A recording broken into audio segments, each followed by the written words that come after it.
एक बुढ़िया जन्म दुखियारी। हर घर के सामने हाथ फैलाकर भीख मांगकर वह कच्चे आंगन को बुहार कर उसने जैसे तैसे अपनी जिंदगी घसीटी। दुख के दिन काट खाली हाथ मुंह की तरफ नहीं जाता, सो पेट के गहरे गड्ढे को भरने के लिए उसमें मरने से भी ज़्यादा तकलीफ उठाई। तब कहीं घसीटते घसीटते बुढ़ापे की सीमा तक पहुंची, पर बुढ़ापे में कमर झुकते ही बस्ती के लोगों से उसका मन उचट गया। उसने दूर सूने जंगल में अपने हाथों से एक छोटी सी झोपड़ी बनाई। जंगल के कंदमूल खाकर पेट की आग बुझा लेती थी, पर कुछ ही दिन बाद उसे अकेलापन खटकने लगा। बीते हुए दुखों की याद मिटी नहीं थी। दुख उठाने की अपेक्षा उसकी याद ज़्यादा दुखदाई होती है। बुढ़िया का मन फड़फड़ाने लगा, हरदम बेचैन रहने लगी। अपनी यादों के मारे खुद ब खुद तंग आ गई। अकेले आदमी से ना तो हंसा जाता है और ना ही रोया जाता है। कोई पागल ही हो तो बात अलग है, हंसने जैसी कोई बात हुई हो तो याद भी आए। बचपन के साथ हंसी भी ऐसे छूटी कि वापस लौटकर नहीं आई। उस सूने जंगल में बुढ़िया ने जी हल्का करने के लिए रोने की बहुत कोशिश की, पर बेचारी से रोया भी ना गया। अकेलेपन का बोझ उठाना उसके लिए भारी हो गया। सूनी जिंदगी के मारे वह ऐसी हैरान हुई कि उसे भगवान को याद करने की भी सुध-बुध ना रही। आखिर एक दिन पूरी तरह हताश होकर उसने पहली बार सुमिरन किया, हे राम, किसी पंछी जानवर की ही संगत दे पर दे। जब अकेले बिल्कुल मन नहीं लगता, चींटी मकोड़ा सांप बिच्छू कौआ गिद्ध बाज भले कोई भी हो, मुझे किसी न किसी का साथ चाहिए। सच्चे मन की अरदास थी, फिर कैसे अनसुनी रहती। हथेली में खुजली चली, आंखें फाड़कर गौर से देखा तो मोती की तरह एक फोड़ा चमक रहा था। भीतर कोई सांवला सा प्राणी नजर आया। बढ़ते बढ़ते फोड़ा आखिर फूट गया। मवाद और पानी के साथ कबूतरी का एक नन्हा सा बच्चा बाहर निकला। बुढ़िया की खुशी का सार नहीं था। ऐसी भली वह बुढ़िया की अपने प्राणों से भी अधिक कबूतरी के बच्चे का ख्याल रखती। गुटर गूं करते वह कबूतरी तो 7 दिन में एकदम बड़ी हो गई। छोटी और गुलाबी चोंच, सांवले पंजे, दमकता हुआ कबूतरी रंग, ऊपर काली काली लहरें। बुढ़िया अपनी हथेली में ही उसे दाना चुगाती, पानी पिलाती। पंजों की पर कांसी के रुनझुन घुंघरू बांधने पर कबूतरी छमछम नाचने लगती, गुटरगू के गीत सुनाने लगती। बुढ़िया की झोपड़ी में जीते जी स्वर्ग उतर आया। ठुमुक ठुमुक रिमझिम बुढ़िया के दिन नाचते गाते सुख से बीतने लगे। सूरज चांद सितारे, हवा गांच बिरछ, फूल व लताओं के बहाने सारी कुदरत उससे बातचीत करने लगी। कुदरत का कण कण उसकी कुशलता पूछने को लालायित रहता तो वह मुस्कुराकर कहती कि अब उसके सुख का क्या छोर और वह दुनिया में सबसे अधिक सुखी है। यूँ बार बार क्या कुशल क्षेम पूछ रहे हो? सुखी हूँ, परम सुखी हूँ। मोर पाँखों का सुरंगा पिंजरा बनाकर उसे टपरी के बीचों बीच टेर दिया। उमस होती तो हवा करती, ठंडक होती तो उसे अपनी ओढ़नी से ढकती, रात को छाती से लगाकर सुलाती। कबूतरी बुढ़िया को माँ के समान ही प्यार करती और बुढ़िया अपनी बिटिया को अमृत सने मीठे सुर में पुकारती, कण खाणी मण निप जानी, आए म्हारी कुबड़ी रानी। कण खाने वाली मन उपजाने वाली, आए मेरी कब्बो रानी।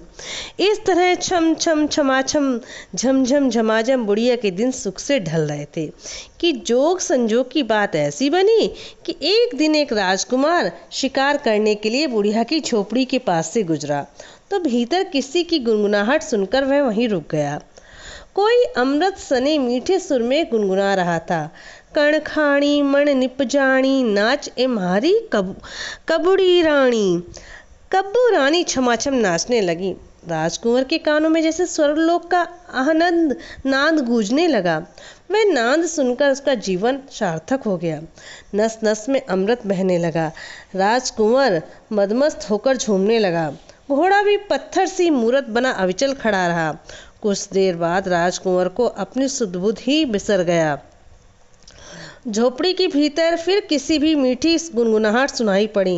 कण खाणी मण निप जानी, सो जा इम्हारी कुबड़ी रानी। उस गुनगुनाहट के साथ स्वर्गलोक का वह अहनद नाद थम गया।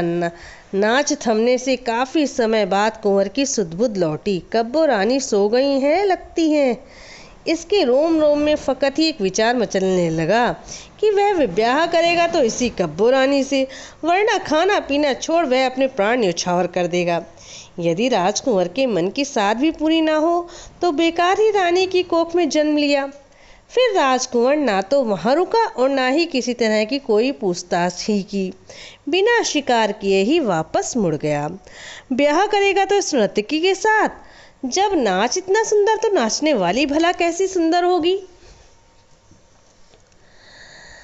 अस्तबल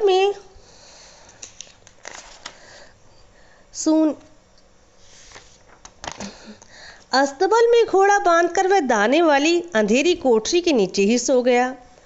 जब 3 दिन तक राजकुंवर का कहीं भी अता पता नहीं लगा तो राजमहल में हाय तौबा मच गई। सब तरफ घोड़े दौड़ आए, कहीं सुराग नहीं लगा। तभी घुड़सवार मुंह लटकाए लौट आए। फिर भी सूरज तो उस अपने समय पर ही उगता और अस्त होता है। 7 दिन उलट गए। घोड़ा तो अस्तबल में खड़ा है पर राजकुंवर की कोई खबर नहीं। जंगल के जानवर बुरी तरह चट कर गए होंगे।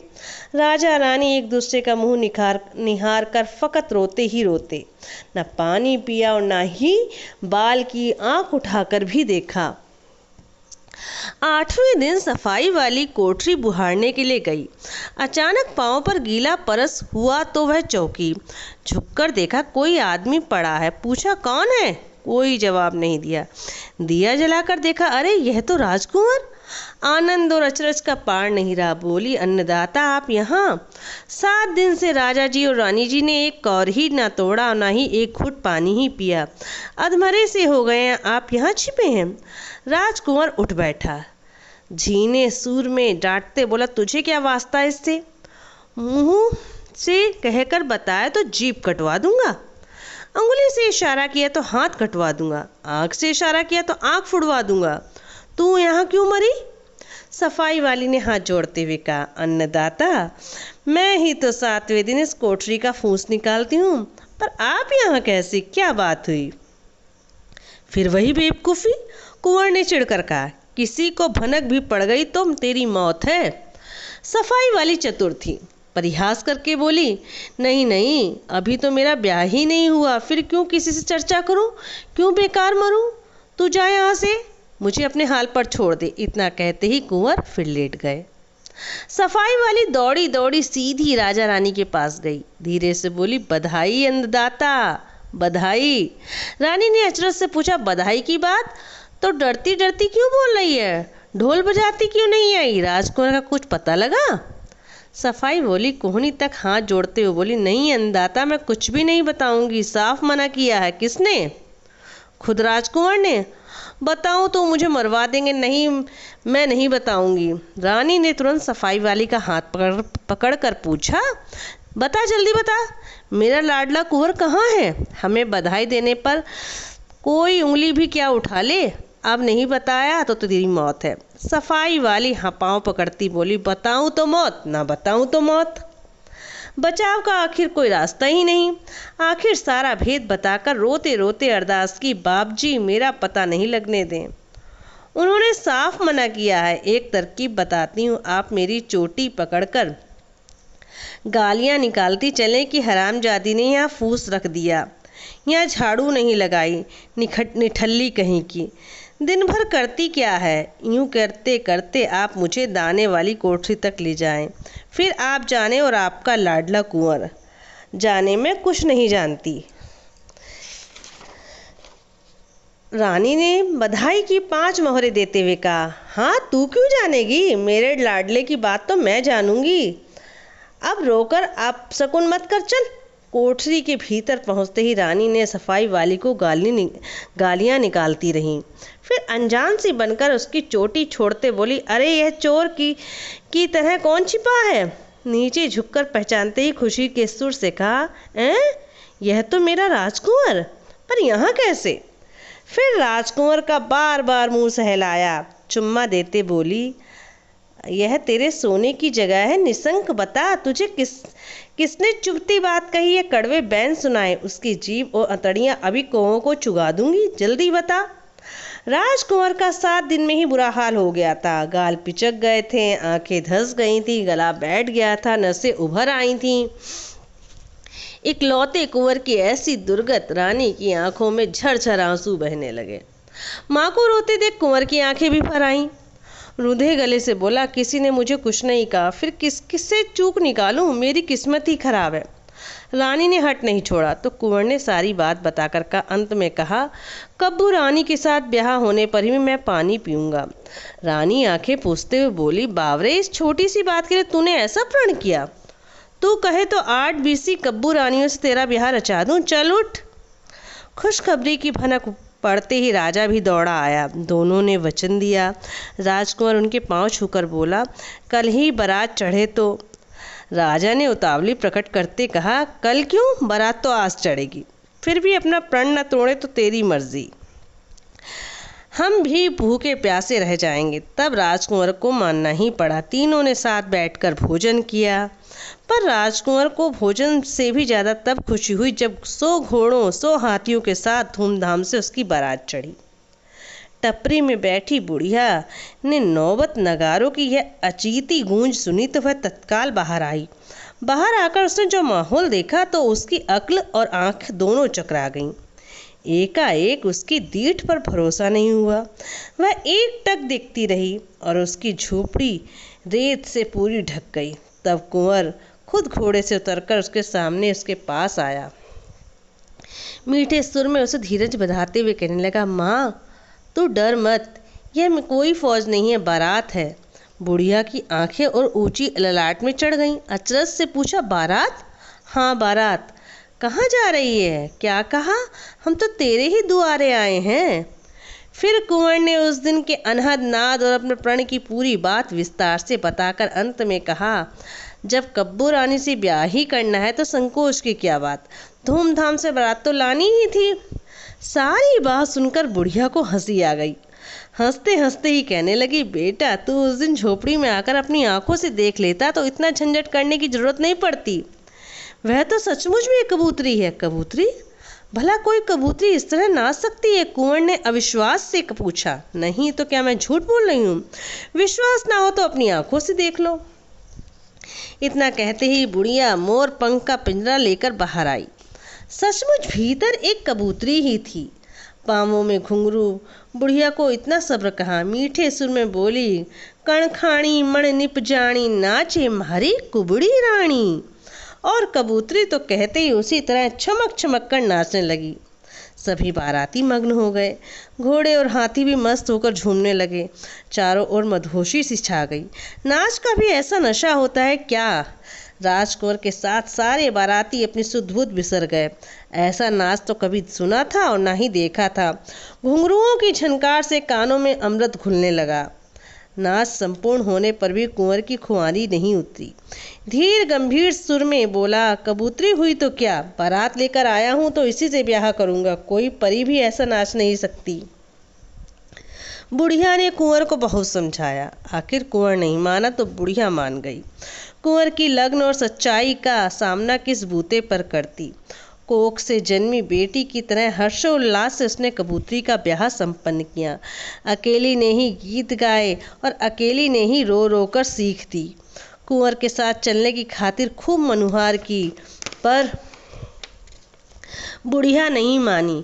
सोने का रथ ओझल होते ही बुढ़िया के प्राण पखेरु उड़ गए, जैसे उस कबूतरी में उसके प्राण अटके हुए थे। राजकुंवर ने सभी बारातियों को अच्छी तरह समझा दिया कि दूसरों की बात तो दरकिनार, स्वयं राजा रानी को भी यह भेद ना बताएं कि उसने एक कबूतरी से ब्याह किया है, जिससे मरने का डर ना हो। वह चाहे तो वह गुस्ताखी कर सकता है। बारात आधी रात को वापस लौटी। कुंवर अपनी दुल्हन को लेकर सीधा रंगमहल में चला गया। दूसरे दिन रानी बहू को देखने के लिए आई तो कुंवर ने मुंह उतार कर बताया कि बहू को तेज बुखार है, अभी मिलना ठीक नहीं। रंग महल की चाबी वह अपने पास ही रखता था। कबूतरी को अपने हाथों से दाना चुंगाता, पानी पिलाता। एक दिन पास के कमरे में बैठकर रानी ने बहू का नाच सुना तो बहुत राजी हुई, पर कुंवर ने बहू की सूरत न बताई। कहा कि वह लज्जा के मारे किसी के सामने नहीं निकलती है, कुछ दिन में अपने आप ही मान जाएगी। रानी को वहम हुआ कि कुछ ना कुछ गड़बड़ जरूर है। आखिर बहू को इस तरह ताले में रखने की वजह क्या है? या तो वह बेहद खूबसूरत है या बेइंतहा सुंदर। एक दिन उसने कुंवर से कहा, मेरे राज दुलारे, माँ की नज़र नहीं लगती, बहू की सूरत तो बता। कुंवर ने सहज भाव में कहा, मेरे समझाने की कोई कसर नहीं रखी, पर वह माने तब ना, अभी बच्ची है, जबरदस्ती करना ठीक नहीं। कुछ दिन बाद रानी ने एक तरकीब सोचकर कुंवर से कहा, बेटा तेरी बहू नाचती तो गजब की है, पर हाथ की चतुर कैसी है यह तो बता। सूरत ना दिखाए तो तेरी मर्जी, पर कुछ ना कुछ काम तो करवा। बेटे ने बिना सोचे समझे ही काम की हामी भर ली। जो कहोगी वही काम करवा लूँगा, काम के लिए मना थोड़ी ही करेगी। रानी ने तो सब कुछ पहले ही सोच लिया था। बोली, तेरी सुलक्षणी बहू अनाज साफ करना जानती है कि नहीं? कल ही 5 मन अनाज साफ करना है, जल्दी पूछ कर जवाब दे। कुंवर रंग महल में आया, पर मुंह एकदम उतरा हुआ। कबूतरी देखते ही समझ गई। अंदर अंधेर पूछा, आप इस तरह उदास क्यों हैं? मुझे छिपाने में कोई सार नहीं, मुझसे बड़ा आपका हितैषी दूसरा कौन है? कुंवर ने सच्ची बात बता दी। तब कब्बू रानी ने कहा, अरे यह भी कोई चिंता की बात है? 5 मन की ठोर 100 मन अनाज साफ कर दूंगी, छत पर अनाज का ढेर करवा दो। रानी की तो बहू की परख करना चाहती थी। कुंवर के कहते ही 100 मन अनाज का ढेर करवा दिया। रात को कब्बू रानी छज्जे पर बैठ कर बोली, आओ ए मेरी लाख सहेलियां, आओ साथिन का अनाज साफ करवाओ। कहते ही गगन में हड़हड़ाहट मच गया। असंख्य कबूतरियों ने खड़ी पल में सारा अनाज साफ कर दिया। रानी ने अनाज का ढेर देखा तो देखती ही रह गई। बहू तो लाखों में क्या बढ़िया अनाज साफ किया। ऐसी बेजोड़ बहू को बेटा मिलता क्यों नहीं? दूसरे दिन रानी ने कहा, बेटा अनाज साफ करने में ऐसी कोई खास बात नहीं, बहू दाल कैसे दलती है, 5 मन दाल के लिए पूछना। बहू ने तो फिर उसी तरह 5 मन की ठोर 100 मन मूंग की ढेरी करवाने के लिए कहा। रात को छज्जे पर बैठकर उसी लहजे में बोली, आओ ए मेरी लाख सहेलियां, आओ साथिन की दाल दलाओ। कहते ही गगन में हड़हड़ाहट मच गया। असंख्य कबूतरियां छत पर हुलस पड़ी और घड़ी पलक में ही दनादन चोचे मार मार कर एक सरीखे दाने पर दाने निकाल डाले। एक भी दाने का कचरा नहीं हुआ। सवेरे रानी ने हथेली में दाल लेकर देखी तो उसके अचरज का पारावार नहीं रहा। बहू तो एकदम जरूर कोई जादूगरनियाँ हो ना हो, बेटे पर जादू कर डाला है। वह कहे उतने ही कदम भरता है, कितना आग्रह किया पर उसकी छाया तक नहीं बताता। रानी ने मुंह बनाकर कहा, बेटा ये तो मामूली काम है, अब एक झीना काम बताती हूँ। 1 मन चीड़ों की कंठियाँ पुआ दे तो बहू की चतुराई मानूं। कुंवर रंगमहल का किवाड़ खोलकर भीतर आया तो मुंह लटका हुआ। कब्बू रानी ने पूछा, आज फिर क्या नई बात हुई? आपके मुंह पर उदासी क्यों छाई है? कुंवर की परेशानी सुनकर बोली, वाह यह भी कोई चिंता की बात है। 1 मन की ठौर 7 मन चीड़ों की ढेरी छत पर करवा दो, ऐसी शानदार कंठियाँ पाऊंगी कि देखने वाले देखते ही रह जाएंगे। रात को छज्जे पर बैठकर कब्बू रानी बोली, आओ ए मेरी लाख सहेलियाँ, साथिन की कंठियाँ पुआओ। कहते ही गगन में हड़हड़ाहट हुई। असंख्य कबूतरियां छत पर उतरी। देखते ही देखते घड़ी पलक के तरह तरह की कंठियां तैयार कर डाली। एक ही बनावट की 2 कंठियां नहीं थीं, सब कंठियों की कारीगरी न्यारी न्यारी। रानी ने एक कंठी से दूसरी कंठी का मिलान करके देखा, एक से बढ़कर एक। रानी के आनंद और अचरज का पार नहीं रहा। उसने बहुत निहोरे किए पर कुंवर बहू की सूरत बताने के लिए तैयार नहीं हुआ। तब रानी ने एक और कठिन परख करनी चाहिए। कुंवर से कहा, बेटा तेरा ब्याह पर महल में मारने नहीं उकेरे गए, बहू से कहकर खूबसूरत मारने मरवा दे। महल कैसा बदरंग लग रहा है। रंग महल का दरवाज़ा खोलकर कुंवर भीतर आया तो मुंह पर हवाएं उड़ रही थीं। कब्बू रानी उदासी की वजह सुनकर हंसी। अलग अलग रंगों की 7 मटकियां भरवा दो, फिर सवेरे देखना इंद्रधनुष की तरह मांडने कैसे खिल रहे हैं। रात को छज्जे पर बैठकर कब्बू रानी बोली, आओ ए मेरी लाख सहेलियां आओ, सुरंगे मांडने में साथिन का हाथ बटाओ। कहते ही असंख्य कबूतरियां छत पर उतरी, चोंच और पंजों से रंग भर भर कर मांडने उकेरने लगी। सो छत, आंगन, छज्जों, दरवाजों, गुंबदों पर ठोर ठोर एक से बढ़कर एक मांडने उकेर दिए। राजमहल की छवि ही निराली दिखने लगी। सभी मांडने न्यारे न्यारे रानी की अक्ल चकरा गई। उसने फिर बार बार निहोरे किए, पर कुंवर तो बहू की छाया तक बताने के लिए राजी नहीं हुआ। संजोग की बात ऐसे बनी कि रानी के पास भाई के ब्याह की कुमकुम पत्री आई। कुंवर को साथ लाने के लिए विशेष आग्रह था। रानी ने बहुत समझाया, तब भी वह आनाकानी करता रहा, नए नए बहाने घड़ता रहा, पर रानी नहीं मानी तो नहीं मानी। आखिर उसे हामी भरनी पड़ी। उसने रंगमहल के भीतर 5 दिन का भरपूर चुग्गा पानी धर दिया और बाहर से ताला लगाकर चाबी अपने साथ रख ली। इच्छा ना होते हुए भी मामा के ब्याह में जाने के लिए तैयार होना पड़ा। कुछ वहम हुआ तो उसने फिर अच्छी सी तरह खिड़कियां, दरवाजे और ताक संभाले। कब्बू रानी को बार बार हिदायतें देकर वह भारी मन से रवाना हुआ। दूसरे दिन चुग्गा करने के उपरांत कब्बू रानी कुल्हड़ पर बैठकर पानी पीने लगी तो कुल्हड़ औंधा हो गया। सीधा करने के झंझट में बूंद पानी नीचे बह गया। वह 2 दिन तक तो मजबूत बनी रही, बस प्यास के मारे उसका गला जलने लगा। पंख फड़फड़ा कर इधर उधर चक्कर काटे, रंग महल में कहीं पानी हो तो मिले। 2 दिन तक चोंच मार मार कर एक ताक बनाया, पंजों से कुल्हड़ लेकर उड़ी, तालाब के किनारे कुल्हड़ धरा और छक कर ठंडा पानी पिया। फिर कुल्हड़ भर कर पंजों में उठाने लगी तो उठे ही नहीं, उठाती और टूट जाता। एक बार फिर कोशिश करती पर निरर्थक। कुछ भी हो कुल्हड़ तो ले जाना ही पड़ेगा। कुंवर ने विदा होते समय कितनी कितनी हिदायतें दी थीं।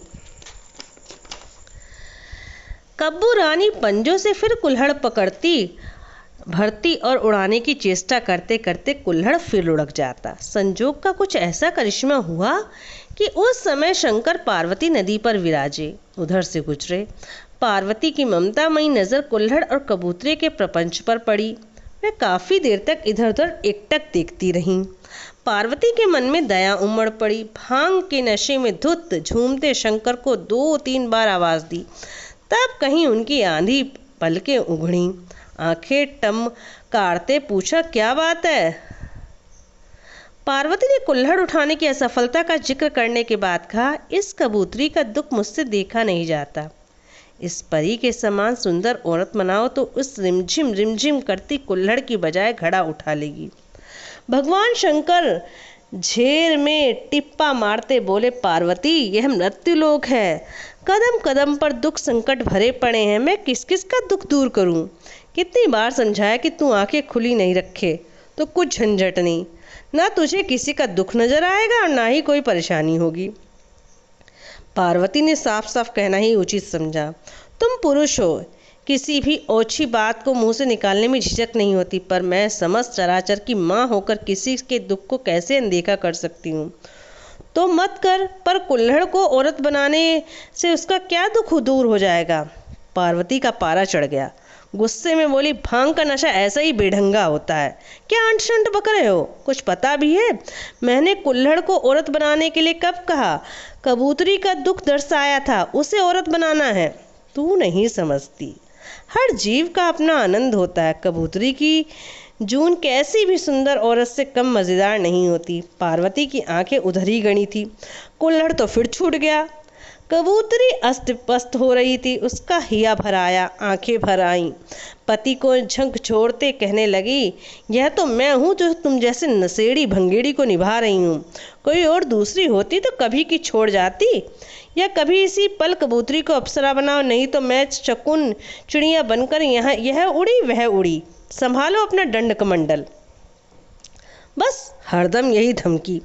आखिर शंकर भगवान भी कब तक सहन करते? गुस्से और नशे में हकलाते बोले, कल जाती हो आज चली जा, मैं कोई तेरे भरोसे नहीं हूँ।